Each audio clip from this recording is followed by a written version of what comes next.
Bila tidak ada kegiatan di luar rumah, dahulu ketika anak-anak kami masih di Indonesia, kami biasa bermain gaple. Saya sendiri mengajarin mereka untuk mempelajari gaple ya, bukan dadu, ini gaple. Gaple itu ya kartu domino ya. Ini angka balak 6 nih ya. Ini balak 6 teman-teman ya. Jadi kenapa? Karena ini adalah cara kami untuk mengajarkan anak-anak berinvestasi, bahwa konsep investasi adalah speculate but don't gamble gitu ya. Nah, ingin kita luruskan dulu.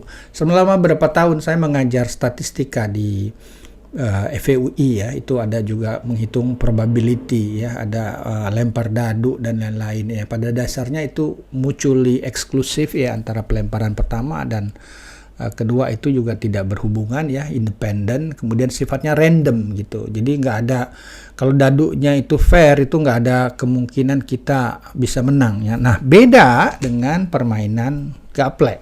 Kalau sudah dilempar seperti ini nih ya, balak 3 dan 1 ya, maka ya secara statistik probability keluarnya angka 1 dan 3 itu akan berbeda ya, karena Anda tahu bahwa setiap 6 angka itu ya, ini selalu jumlahnya ada 7 gitu ya.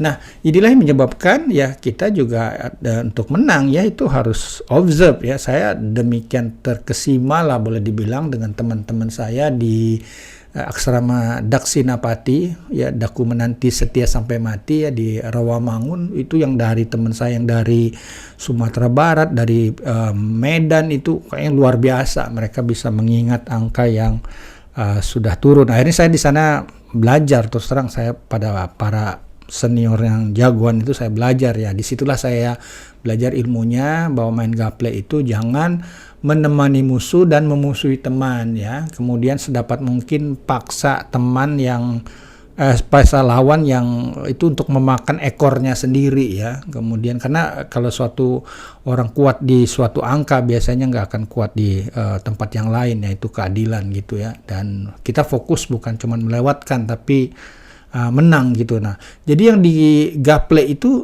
prinsipnya observe dan speculate juga, dari bahasa Latin itu to observe atau watch tower ya. Jadi jauh dari kesan negatif ya. Speculate itu dari kata speculai, itu bahasa Latin ya. Itu sebabnya penonton di atas tribun itu dinamakan spectator ya. Jadi yang mengawasi. Jadi speculate itu maksudnya kita mengawasi, observe dan ambil posisi. Jadi dengan seperti itu kita bisa memenangkan, boleh dibilang pertaruhan ya. Dan saya sendiri sempat jadi, bukan sombong, juara gaple sebahana grup gitu.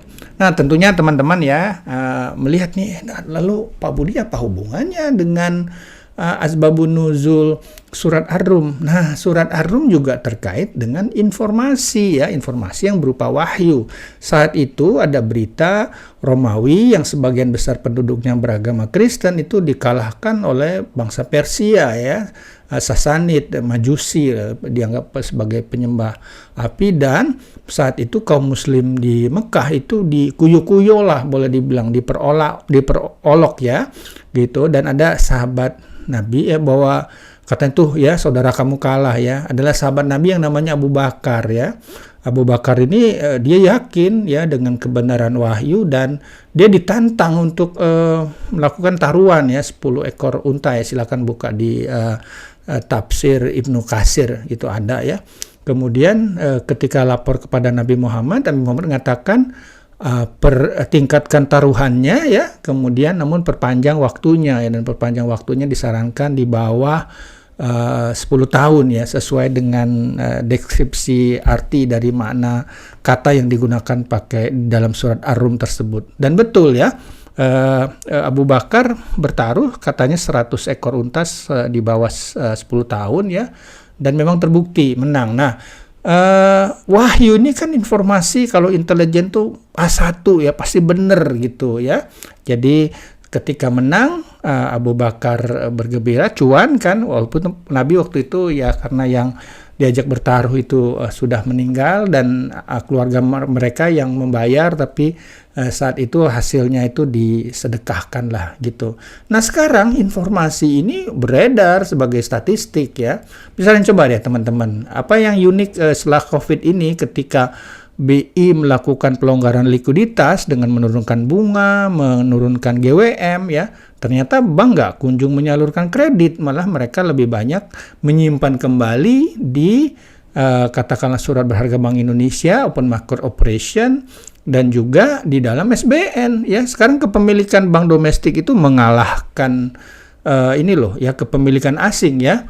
Dan ternyata karena masyarakatnya juga nggak belanja ya, lebih banyak naruh di tabungan. Nah untuk informasi seperti ini sangat bisa jadi suku bunga akan terjaga rendah ya. Jadi kalau Anda tetap mau di deposito, ada baiknya depositonya tenornya diperpanjang gitu, atau pikirkan untuk membeli SBN misalnya karena suku bunga akan terus rendah ya. Demikian bacaan saya, penjelasannya mengenai speculate but don't gamble sebagai salah satu panduan dalam berinvestasi. Semoga bermanfaat. Terima kasih.